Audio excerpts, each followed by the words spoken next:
Dear students of class 9th, I am starting your new chapter, chapter number 2, polynomials. Chapter number 2, polynomials. What are polynomials? आपको पहले पता होना चाहिए कि polynomials होते क्या हैं. आपने छोटी क्लासेस में अलजेब्रिक एक्सप्रेशन पढ़े थे, ठीक है. अलजेब्रिक एक्सप्रेशन जो है आपका चैप्टर 7th में भी था, 8th में भी था, ठीक है. तो इसमें आप क्या कर, जैसे आप देखते थे कि ये 2x एक टर्म है, 5m एक टर्म है, 2x² एक टर्म है, तो दीज आर पोलिनोमियल. इनको हम बोलते हैं पोलिनोमियल, लेकिन पोलिनोमियल में इनको हम बोलते हैं मोनोमियल. मोनोमियल क्यों बोलते हैं इसको? क्योंकि इसके अंदर एक ही टर्म है, एक ही अलजेब्रिक एक्सप्रेशन है, एक ही टर्म है, इसके साथ कुछ ऐड सब्ट्रैक्ट नहीं है. 2x मतलब 2 multiplied x, 5m means 5 multiplied by m, 2x² means 2 multiplied by x multiplied by x. जब x 2 टाइम मल्टीप्लाई होता है तो क्या होता है? 2 into x, बेस सेम है तो पावर एडअप हो जाती है हमारी. तो ये x की पावर 1 + 1 कितनी हो गई? 2. तो ये इसके साथ एडिशन सब्ट्रैक्शन में कोई भी टर्म नहीं है, ये एक सिंगल टर्म वाले एक्सप्रेशंस है. So they are said to be monomials, ठीक है. अब जैसे मैं दो टर्म वाले लूं, 2x + 2, 5m + 6n, 2x² + 1, बीच में प्लस हो माइनस हो, है ना. तो ये जो बीच में प्लस या माइनस लग जाता है, हमारा पॉजिटिव और नेगेटिव साइन लग जाते हैं और दो एक्सप्रेशन हमारे एडअप हो जाते हैं, तो इनको हम बोलते हैं binomial. They are said to be binomial. अगर मेरे तीन ऐड हो जाए, जैसे दिस प्लस दिस, तीन टर्म्स दिख रही है, या सब्ट्रैक्शन का बीच में साइन लगा सकते हो, एडिशन की जगह सब्ट्रैक्शन भी लगा सकते हो कहीं भी, ठीक है. तो ये आपका क्या बन गया? तीन टर्म वाला ट्राइनोमियल, 1 2 3. इसी तरह से ही उसके आगे हम फर्दर नेम ना देके हम इनका जनरल नेम बोल देते हैं पोलिनोमियल. जैसे ये मैंने 4 टर्म्स वाला लिखा तो मैंने इसको बोल दिया पोलिनोमियल, ठीक है. अब ये इसमें आप ये देखो कि 2 तो एक मेरी कांस्टेंट टर्म है और x मेरा वेरिएबल है. 2 is a constant term and x is a variable, मतलब x can take any value. 2 तो अपना 2 ही है, 2 का सबको पता है 2 ही है, लेकिन x कोई भी वैल्यू ले सकता है. It can B 1, it can B -1, it can B 5, it can B -5, 6, 7. इसी तरह से 5m में 5 मेरी कांस्टेंट टर्म है, m मेरा वेरिएबल है. Variable means it can take any value, ठीक है. इसी तरह से इनमें भी सेम ऐसे ही है. लेकिन जब मैं इसकी बात करूंगी तो मैं इसे बोलूंगी polynomial in one variable. 2x + 2 में मेरा एक ही अननोन टर्म है, एक ही ऐसी टर्म है, एक ही वेरिएबल टर्म है that can take any value, तो इसको मैं बोलूंगी पोलिनोमियल इन वन वेरिएबल इसको. जबकि इसमें देख रहे हो ना, इसमें 2 वेरिएबल दिख रहे हैं आपको, m और n 2. जब मेरे 2 वेरिएबल हो गए तो मैं इसको बोलूंगी पोलिनोमियल इन 2 वेरिएबल्स. लेकिन अभी फिलहाल मैंने सिर्फ एक ये वाला एग्जांपल इसलिए डाला है ताकि आपको पता चले कि इन 2 वेरिएबल का मतलब क्या है. अदरवाइज मैंने ये देखो, ये पोलिनोमियल इन सब में x दिख रहा है, एक ही मेरी वेरिएबल टर्म है, तो इसे बोलेंगे polynomial in one variable, polynomial in one variable, polynomial in one variable, polynomial in one variable. सिर्फ एक ये वाला है मेरा जिसको मैं बोलूंगी पोलिनोमियल इन 2 वेरिएबल, ठीक है. आगे बात समझ. तो वैसे तो ये बाइनोमियल इसलिए बोला क्योंकि 2 टर्म वाला है, ठीक है.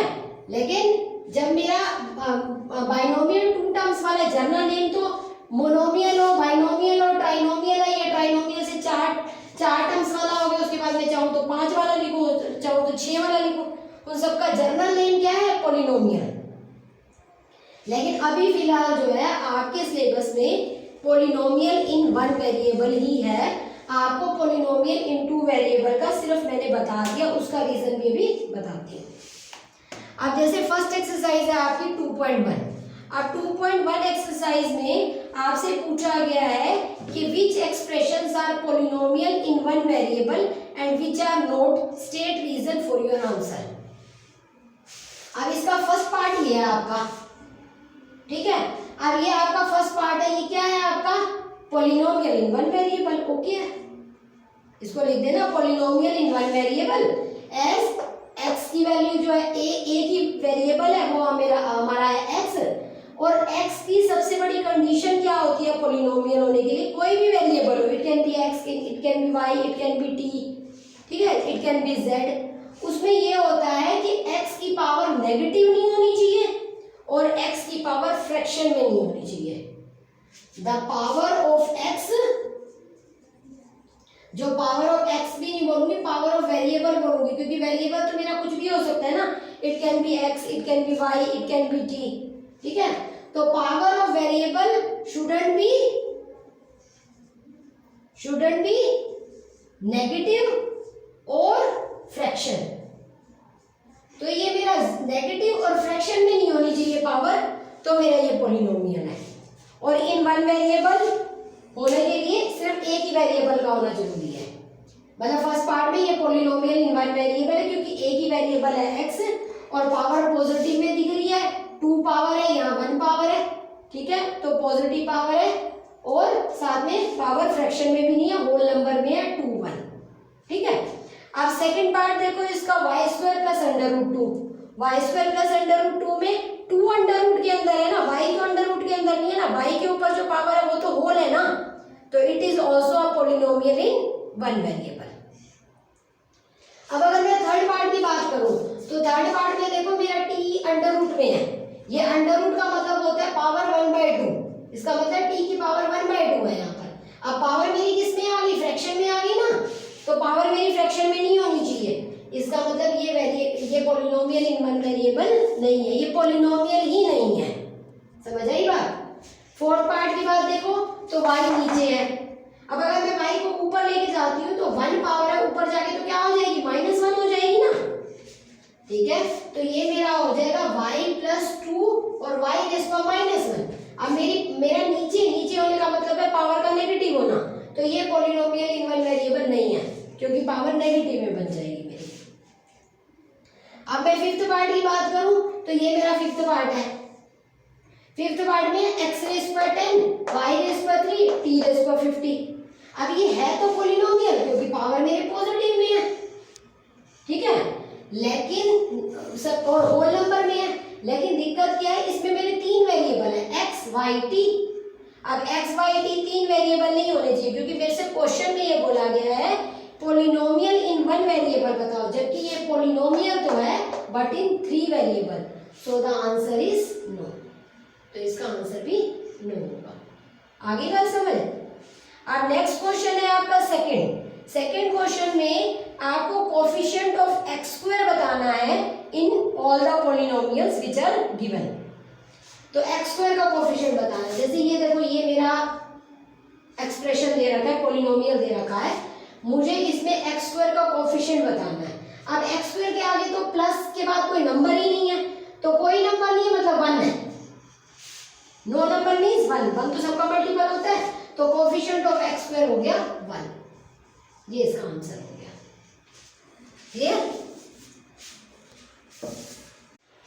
अब जैसे ये क्वेश्चन है सेकंड का थर्ड पार्ट, इसमें भी हमें x स्क्वायर का कोफिशिएंट बताना है, x स्क्वायर का कोफिशिएंट बताना है। अब x स्क्वायर के आगे क्या लगा हुआ है, π/2, तो x स्क्वायर का कोफिशिएंट क्या हो गया, π/2, ठीक है। अब ये सेकंड का लास्ट पार्ट देखो, फोर्थ पार्ट, √2x - 1। अब इसमें भी कोफिशिएंट ऑफ x स्क्वायर बताना है।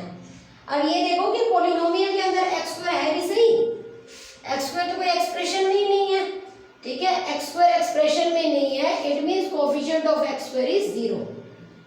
Clear. Coefficient of x square is 0, जो नहीं है उसमें हम इस तरह से शो कर सकते हैं अगर करना चाहो तो, जैसे 0 × x स्क्वायर प्लस √2x - 1। जो एक्सप्रेशन ही नहीं है मतलब 0 × एनीथिंग इज 0, और 0 ऐड सब्ट्रैक्ट करने पर किसी भी चीज में कोई फर्क नहीं पड़ने वाला, तो coefficient of x square is 0 and it can be written as this. लिखने की जरूरत नहीं है, 1 मार्क क्वेश्चन में आता है, सिर्फ आपको समझाने के लिए बताया गया है, ठीक है। उसके बाद थर्ड क्वेश्चन में क्या है, आपको एक बाइनोमियल बनाना है जिसकी डिग्री 35 हो और एक मोनोमियल बनाना है जिसकी डिग्री 100 हो। ठीक है, बाइनोमियल मतलब दो टर्म वाला, तो मैंने ये दो टर्म वाला एक्सप्रेशन बना दिया। और जो पॉलिनोमियल की मैक्सिमम पावर होती है वो उसकी डिग्री होती है। ठीक है, the maximum power in a polynomial is it's degree. तो इसकी मैक्सिमम पावर मैंने 35 शो कर दी। अभी मैं इसके नेक्स्ट क्वेश्चन में भी बताती हूँ डिग्री निकालना। थर्ड क्वेश्चन में पहले पूछा गया है और उसके बाद डिग्री, जबकि क्वेश्चन की फोर्थ वाला पहले आना चाहिए था, थर्ड वाला बाद में आना चाहिए था। चलो कोई बात नहीं। अब ये बाइनोमियल बनाना था, मैंने बना दिया, इसकी डिग्री मैंने 35 शो कर दी। और एक मोनोमियल बनाना है जिसकी डिग्री 100 है। मोनोमियल मतलब एक टर्म वाला, तो मैंने क्या किया, x raise to the power 100 लिखूं, y raise to the power 100 लिखूं, t raise to the power 100 लिखूं, वो मेरी मर्जी है। मतलब कोई भी एक वेरिएबल जिसकी पावर 100 है वो आपका मोनोमियल हो गया, पावर विद डिग्री 100। अब देखो किसी पॉलिनोमियल की डिग्री कैसे निकालते हैं। जैसे फोर्थ क्वेश्चन में दे रखा है, ये एक पॉलिनोमियल है, इसकी डिग्री बतानी है।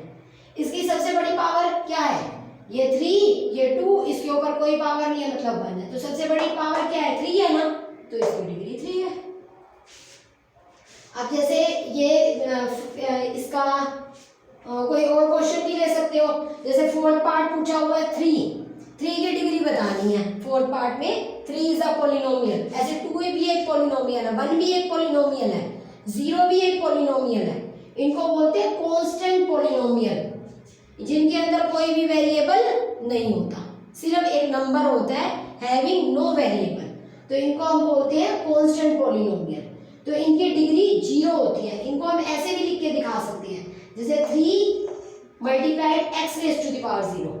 अब x raise to the power 0 का मतलब क्या है, किसी भी चीज की पावर जब 0 होती है तो उसकी वैल्यू 1 होती है। अब 3 x रेज पर 0 की वैल्यू 1 हुई, तो 3 मल्टीप्लाइड बाय 1 इज 3, तो वही वापस 3 है। मतलब सिर्फ एक लिखने का तरीका है, एक एक्सप्रेशन का वे है, एक रिप्रेजेंटेशन वे है। तो इसकी डिग्री कितनी हो गई, 0।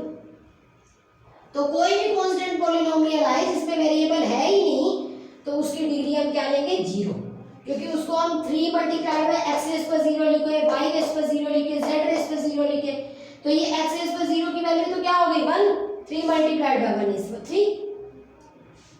अब लास्ट क्वेश्चन है, उसमें हमें बताना है कि whether the polynomial is linear, quadratic और क्यूबिक। ठीक है, हमें ये बताना है। जैसे आपका दे रखा है फिफ्थ क्वेश्चन का फर्स्ट पार्ट x² + x। अब अगर पावर 1, मैक्सिमम पॉलिनोमियल की पावर 1 है तो वो आपका लीनियर है, जिसकी मैक्सिमम पावर 2 है वो क्वाड्रेटिक है, और जिसकी मैक्सिमम पावर 3 है वो क्यूबिक है। अब इसमें मैक्सिमम पावर इस पॉलिनोमियल की क्या है, 2 है, तो ये क्वाड्रेटिक हो गया। ठीक है, इसकी मैक्सिमम पावर 2 है, तो ये क्या हो गया, क्वाड्रेटिक। इसमें मैक्सिमम पावर 3 है, तो ये क्या हो गया, क्यूबिक। ठीक है, तो ये देख लेना, जो सबसे बड़ी पावर है अगर वो 1 है तो लीनियर, जैसे 1 + x है, 1 + x में x की पावर 1 है, और तो कोई वेरिएबल टर्म दे नहीं रखी, तो इस पॉलिनोमियल की मैक्सिमम पावर 1 है, तो ये क्या हो गया, आपका लीनियर। ठीक है, तो ये अब आपकी एक्सरसाइज मैंने कंप्लीट कर दी है फर्स्ट। इसको ऑलमोस्ट मैंने सारे ही सम समझा दिए हैं, तो इनको कंप्लीट करके और सेंड कर देना व्हाट्सएप पे। Okay, thank you.